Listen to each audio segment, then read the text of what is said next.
Naka 20 years ka na sa Panginoon. Pwede ka na bang sumuko sa paglilingkod? Hanggang kailan ba ang paglilingkod at pagsisilbihan ng Panginoon? Pakinggan mo natin sa unang Timoteo pa rin. Sa ganun pa rin Kapitulo 4, ang talata ay 13. Hanggang ako'y pumarian ay magsikap ka sa pagbasa, sa pangangaral, sa pagtuturo. Ayun. May katapusan ba ang paglilingkod sa Panginoon o paghihintay sa Kanya? At yung paghihingat sa sarili natin?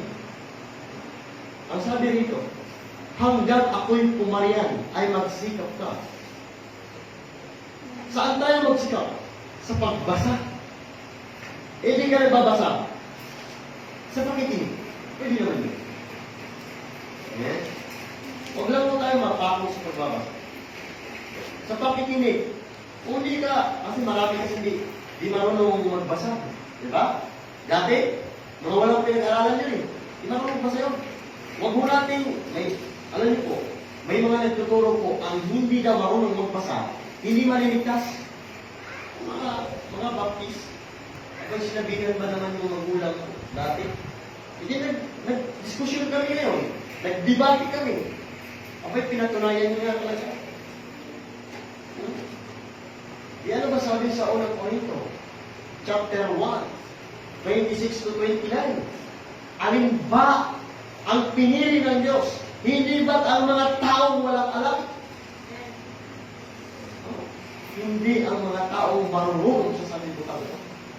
Ang pinili ng Diyos yung mga walang alam. Yun po ang pinili ng Diyos para maligtas. Hindi po yung mga may pinag-aaralan. So may mga ganun eh. Pero dito po, ang sabi rito, ay hanggang ako'y pumarian. So, habang ikaw ay buhay at hindi mo nadamdan ng Panginoon, magpatuloy tayo mga kapatid sa pakikinig ng salita ng Diyos at sa pag-apply sa ating sarili. Amen?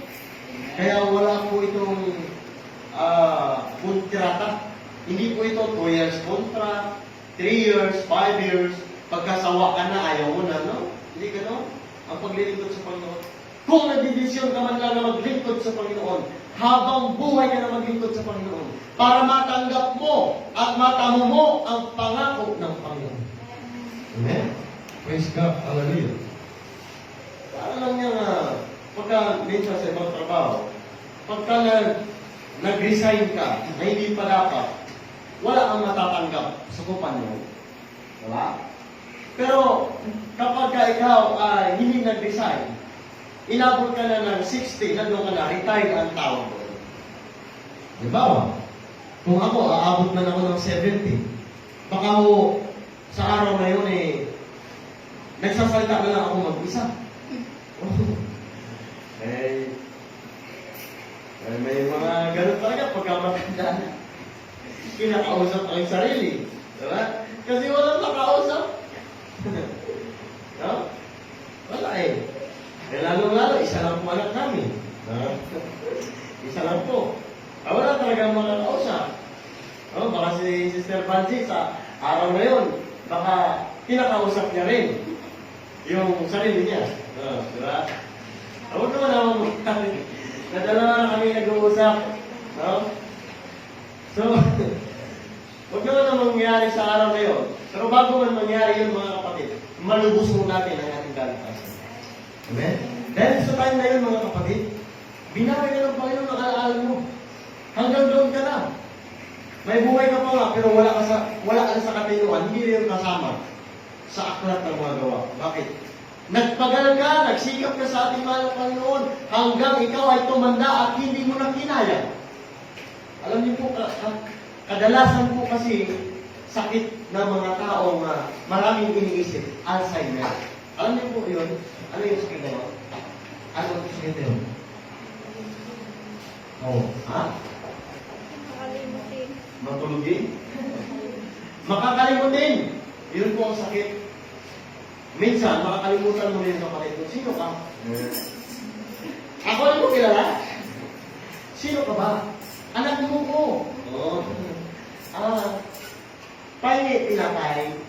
Yung matanda na, di ba? May mga ganun eh. Si, ano yung Lolo Pedro, Pastor Lolo Pedro, lolo namin yun eh. Yun po ay, ano eh, nung bago siya mamatay, wala na siya sa isip niya, ba? Nawali tayo, ano na siya, yung mauli rin. Yun po. Kakaiba, no? Pero, nung time na yun, dahil siya po ay nag-report siya, salud po ako dun sa mga Bisaya, ano yun sila? Kasi hindi sila natuto sa mga kabiyas na. Hindi sila nakatuto sa kabiyas na. Kaya kung natuto lang sa kabiyas na, eh, mahirap. Alam niyo po, meron pong disadvantage yung marunong sa mga bagong teknolohiya ngayon sa mga taong wala alam.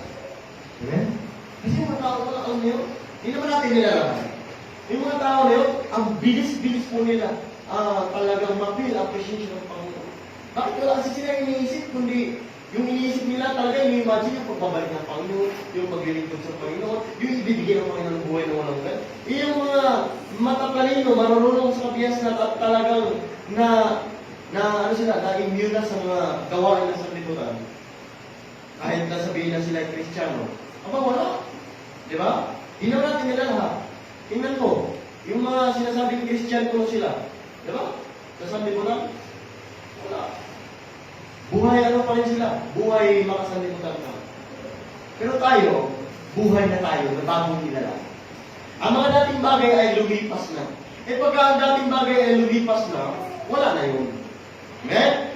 Subukan mong maglakad patalikod. Kaya mo ba? Kaya mo ba ma-manage o ma-control ang sarili mo? At kontrolado mo ba ang katawan mo pagka naglakad ka ng patalikod? Di ba? O. Lakad ka ng patalikod. May nakikita ko wala. Kaya nga po inilagay sa harap yung ating mata para mo makita yung ating hinarap para doon tayo sumulong. Huwag na tayo patras. Kasi kung talagang patras mo tayo, wala kung tayo mararating mo. Baka mo, may bangin sa likod, mahulog ka, mapangaka ka, mamatay ka pa. Di ba? Amen? So may mata mo tayo sa harap. Punta mo natin dyan. Tingnan mo natin ang ating sitwasyon kung saan na po ba tayo mga kapatid. Dahil pinag-iingat po tayo ng Panginoon sa ating paglilingkod para po tayo balik. Kapag ginagawa mo ito, may darating ba na kapamakan sa iyong buhay? Ano ito? Halimbawa, ginagawa mo ang kalooban ng Panginoon. Sa madaling salita, ikaw ay sumusunod sa Diyos. Pagka ginagawa mo ba ito, may darating bang kapahamakan sa iyo? No? O mga masasamang mangyayari? Pakinggan natin mga kapatid sa Tito, Kapitulo 2, versikulo 15.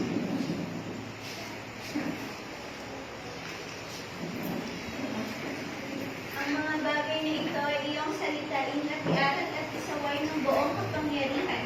Sino man ay huwag humahamak sa iyo. Ayun. Napansin niyo? Pagka ikaw ba ay nasa Panginoon at ikaw ay naglilingkod, may darating bang kapahamakan sa iyo? Ito po ang sagot. Ang mga bagay na ito ay iyong salitain at iaral. Ibig sabihin, Brad, hindi naman ako mangaral eh. Kahit ako nga hindi. Kasi ang mangaral, may lisin sa iyo para mangaral. Eh kapag hinalubog tayo rito at mayroong dumating na pulis, at hinanapan ako ng lisensya, ay kukulong ako eh. Wala akong laban. Bakit? Wala naman ako lisensya. Wala akong lisensya na pero hindi mo yan batayan kung ang Diyos po kung ang susundin natin batas ng Panginoon. Ang sabi ni Apostol Pedro, mas una naming talimahin ang Diyos kaysa tao. Amen? Maghihintay ka pa ba na may lisensya ka para mangaral? Eh, paano kung hindi ka talaga magkaroon ng lisensya? At mamatay ka na, hindi ka napangaral. So kahit nakikinig ka lang ng salita, pwede ka mangaral. Kanino? Saan? Sa loob ng bahay mo. Abay, may tao doon. Huwag mong sabihin na hindi dapat pangaralan doon. Ganun naman. Hindi ibig sabihin yung mga kasama mo sa bahay, hindi pwedeng aralan yun. Diba? Huwag mong sabihin mga aso yung kasama mo. Na hindi mo pwedeng aralan. Pwede yun. Hindi Hindi rason na, ay, hindi ako marunong. Bakit? Yung anak mo marunong ba yun? Akalan mo siya. Hindi naman marunong yun eh. Kahit ano lang gusto mong i-aral sa kanya, na bawal magpagabi sa labas, may mumu. Pwede yun, akalan mo yun eh. Ay, wala ba? Ay, madilim na. Pasok na ako sa bahay. Pwede ba? Pwede dito anak mo. Eh, kaysa naman, gala ng gala sa labas yun, mamaya makikanto. Makikanto yan. Magkaroon ng sungay dito. Dito, sungay. Mahaba. Oh. Kaya pagka sinita mo siya, susuwagin ka na. Ayoko nga. Ayaw na makinig ng anak mo. Bakit? Hindi mo itaralan. So, punto mo natin dito. Lahat tayo pwede mga Brother Raymond pwede. Kahit sino dyan, pwede. No? Pwede. Brother Wilmar, pwede yan. Nung minsan nga, may nilala na siya rito eh. Diba? Nakawin siya. Kailangan naman may bunga na siya. Diba? Ay talaga pong hindi na, meron na po siyang matatawag natin pagdating ng araw na bunga. Bakit? Eh kung pag hinasawa na talaga mag-ikot sa Panginoon, bunga na sa Panginoon. Diba? Eh pag nanganak pa, huwag na lang, bunga na.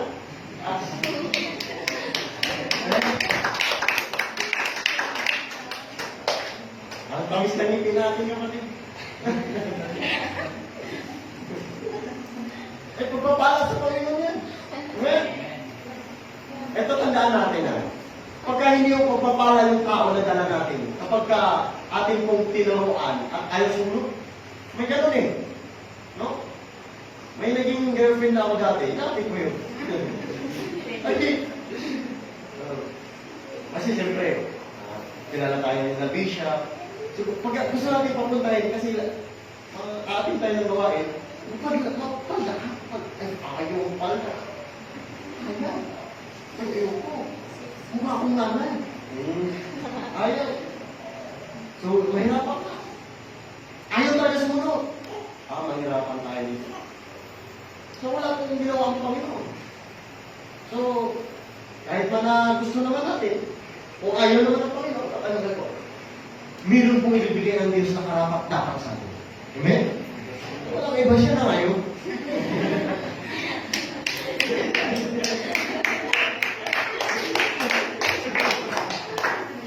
ay, kailangan na natin diretsin. Baka mamaya magkagulo tayo.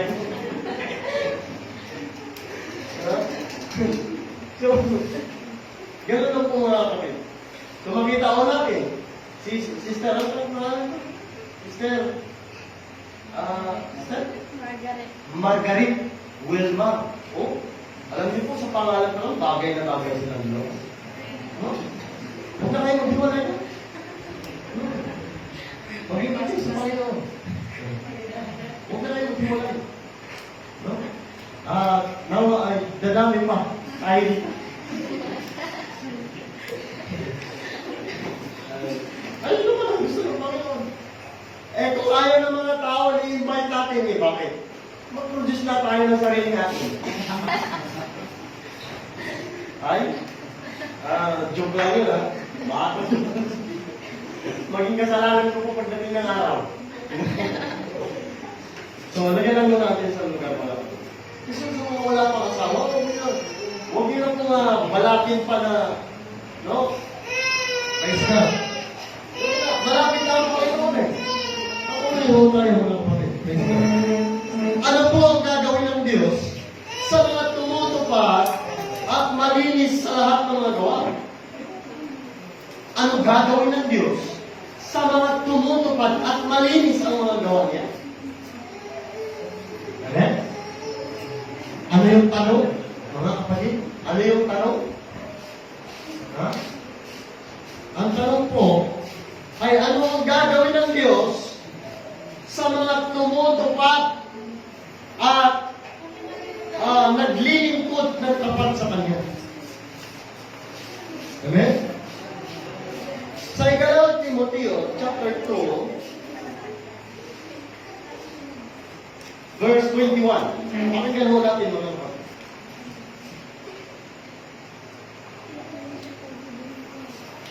Ikaw, Timoteo chapter 2, verse 21. Kung ang sino man nga ay malinis sa aliman sa mga ito, Kung sino man nga ay malinis sa alinmang mga ito, ay magiging sidlang ikabupuri, maging sisiglang ikapupuri. pinakabanal, Pinakbanal.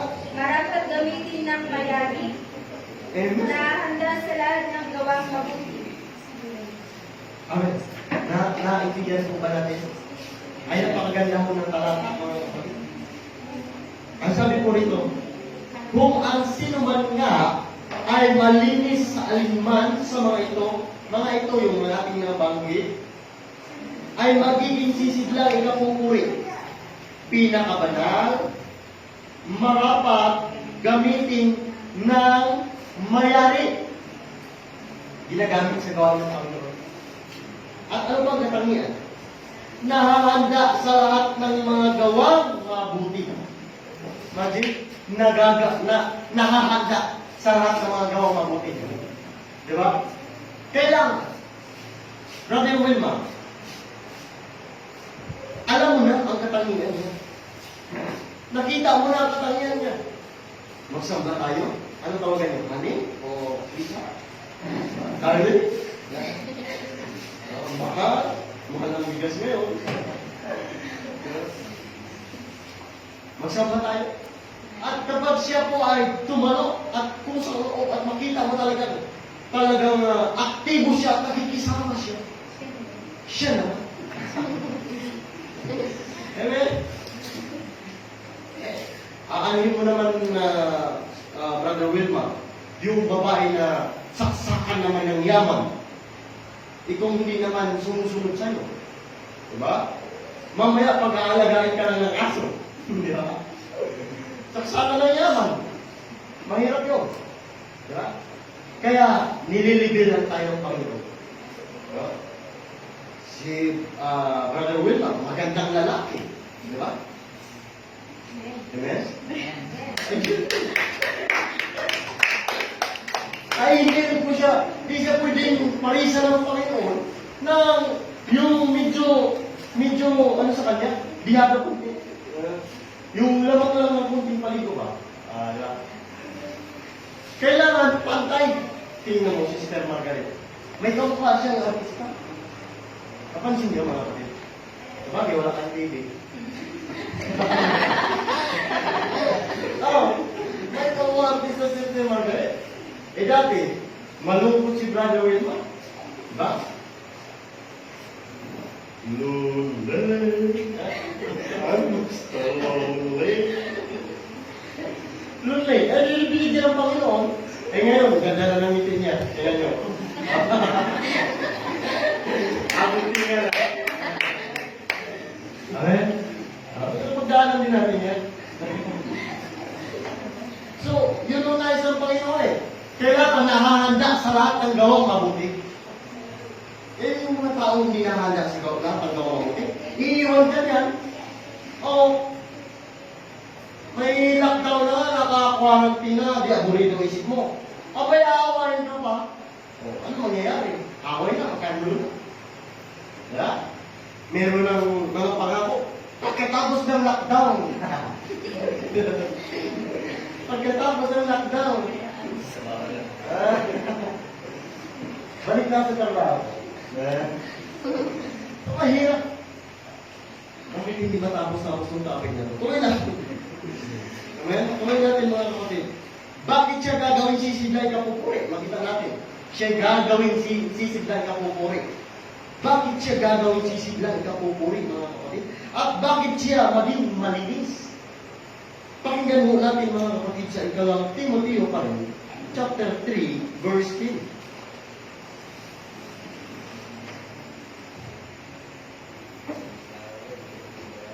Ngunit sinunod mo ang aking aral, Ngunit sinunod mo ang aking aral, ugali, akala, at ang pananampalataya, pagpapahinuhon, pag-ibig, pagtitiis. Yun, kaya pala siya ginawang sisidlang kapupuri, nahahanda sa lahat ng mabuting gawa, kasi siya po ay masunurin. Amen? ay kapag ka binigyan ka ng isang kasama sa buhay, ako, huwag kang magkamali. No? Habang buhay mo na kasama yan. Tama naman po ang sabi nila, hindi po yan kanin kapag ka mainit, pwede mong idura. Ha? Ha? Ha? Pwede yung idura talaga. Diba? Hindi. Wala na eh.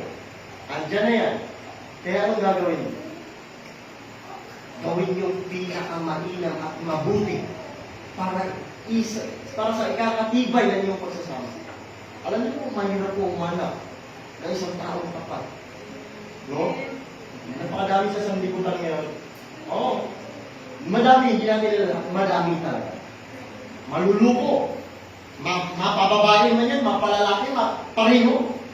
Kaya, pagkawala yung asawa, kung ano ang ginagawa, at tutungin. Ha? May ano kami yan. No? Ikaw mag-anak kami, pagkawala yung asawa, inuubos ang pera sa tungin. Kaya, ang nangyari, muntik na sila maghiwalay. Hinabol-habol niya parang kutsilyo asawa niya. Kasalanan naman yun. Paano? Natalo ang pera, 10,000 naubos agad sa 3 araw lang. Apa? Nung nalaman, kapitbahay nandun, nagtutungit pala. Away sila. No? Hindi natin pangalanan. Nakabityo tayo. Na-upload natin yun. So, mahirap. Imagine eh, araw-araw mo kasama yan, tapos parang pusa. Meow! Ikaw rin lasok. Ow! Wala nang katahimikan, wala nang kapayapaan, wala nang papupuntahan kundi masira na kayong dalawa. So, ano gawin nyo? Kapit kayo sa Panginoon. Di ba ito naman binigay mo sa akin? Salamat ko. Pwede ba ayusin mo naman yung galing nito? Hala? No? Kailangan natin. Okay. Mahirap pagka naglingkod kayo, tapos po, asot pusa kayo. Wala namang asot pusa sa bahay nyo, pero may mga tumatawag sa loob. Diba? Parang may nagbubugnoan doon sa loob. Mahirap yun. Tapos sabi ko, ichan mo yan. Ichan mo yan, ganyan mo. Nagdadasal ba? Hindi. May tinadya ka. Ligaw. Baka naman nga, ano lang. Nagdadasal. Ichan mo yan, ano wala. Ichan yan. Ay, ano yun? Ano rin mo? May aray ko po. May aray ko po. Si Baby.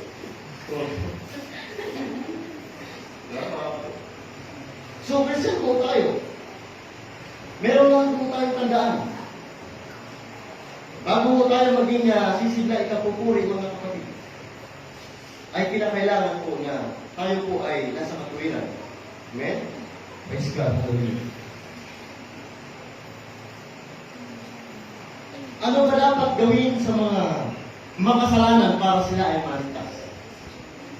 Ano gagawin mga kapatid? Sa unang Timoteo, bilisan na po natin ito. Medyo na pagalan po tayo. 4:11 ay 5:20.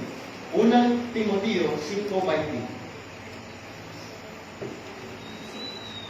Sila ng mga nagkakasala Sila ng mga nagkakasala, ay paalalahanan mo paalalahanan mo. sa harapan ng lahat upang ang iba na may makatakot. Ayun. Sa harapan ng lahat, abay, kailangan nyo eh. Para ano? Ang iba'y mga takot. Eh kung hindi pa nila alam ang kahirap na ng away ay paghiwalay, eh pagsabihan mo lang. Di ba? Bubulungan mo pa ba siya? Kaya ang sabi nito, ha? Sabi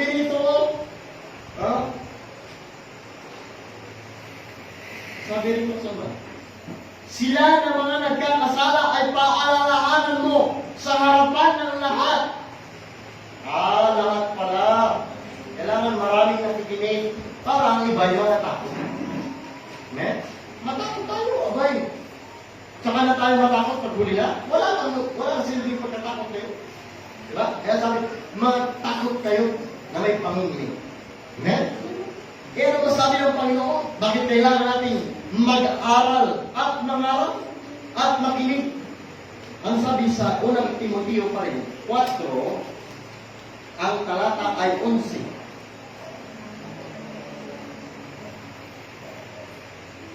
Ang mga bagay na ito ay iyong iutos at ituro. Ang mga bagay na ito, iutos na, ituro pa. May mga tao kasing utusan mo, hindi naman gagawin. Kaya turuan mo kung paano. Diba? Meron naman ibang tao, naturuan mo, hindi naman niya iutos niya, hindi ko naman gagawin. Diba? Kaya dalawa talaga. Ituro mo, iutos mo. Amen? Ay kailangan po yun. Bakit? Kung tayo lang at walang magtuturo at walang mag-uutos, abay malalaman ba natin na may Diyos na babalik para iligtas yung mga naglilito? Hindi. Wala rin po tayong alam. Kaya salamat sa mga nagtuturo sa atin. Amen? Praise God. Hallelujah. Halimbawa ng turo at aral ng Diyos, mga kapatid. Ano ba ang halimbawa? Tulad lamang po dito sa Episo 5. Episo 5, 11. At huwag kayong makibahagi sa mga walang mapapakinabangang nagawa ng kadiliman, kundi bagus inyong sawatain. Amen? Ano ang sabi? Ano ba halimbawa ng mga ituturo? Iaral. Ang sabi po rito sa 11, at huwag kayong makibahagi sa mga walang mapapakinabang na gawa ng kadiliman. Amen? Yung mga gawa ng kadiliman, ano ba yun? Huwag kayong makibahagi. Kung may magsusugal dyan sa kapitbahay, or merong magkarakros dyan, huwag kang makinabahagi dyan. Kung may magiinuman dyan, ay huwag kang makiinom din dyan. Kahit sabihin mo, inuman niya sila, tubig naman ako. Kahit nang sabihin tubig lang sa'yo, huwag kang makibahagi. Ngayon, tubig pa lang. Baka mamaya yan. May kulay na. Diba? May kulay na yun. Amen? Bakit? Ang sabi ng Panginoon, huwag kang tumingin sa alak, sapagkat ang alak ay manunuya. Ang sino man nagpadaya sa alak ay hindi pantas, kundi isang manghang. Amen? Praise God. So, kailangan mo natin. Ano pa? Sa 2 Korinto, malapit na po, mga 2 verse na lang. 2 Korinto, Kapitulo 6, versikulo 6. Sa kalinisan, sa kaalaman, sa pagpapahinod, sa kanagandang loob, sa Espiritu Santo, sa pag-ibig na hindi kakunwari. Ayun, yun ang nais ng Diyos eh. Turo yun. Ano ibig sabihin? Sa kalinisan, ibig sabihin, malinis ka sa sarili mo, sa pananalita mo, malinis. Walang pagmumura, walang pagtutumayaw, walang panlalait. Oh, malinis, sarili mo. Ano pa? Yung mga gawa mo, walang pandaraya, di ba? Walang pandaraya, malinis ang gawa mo. Ano ba? Pinadala ka sa libo, ibigay sa kapitbahay, ibili mo daw lahat. Ibili mo lahat, bigay sa kapitbahay. Wala kang kahit pisong maiwan sa bulsa. Malinis na gawa. Malinis na isip.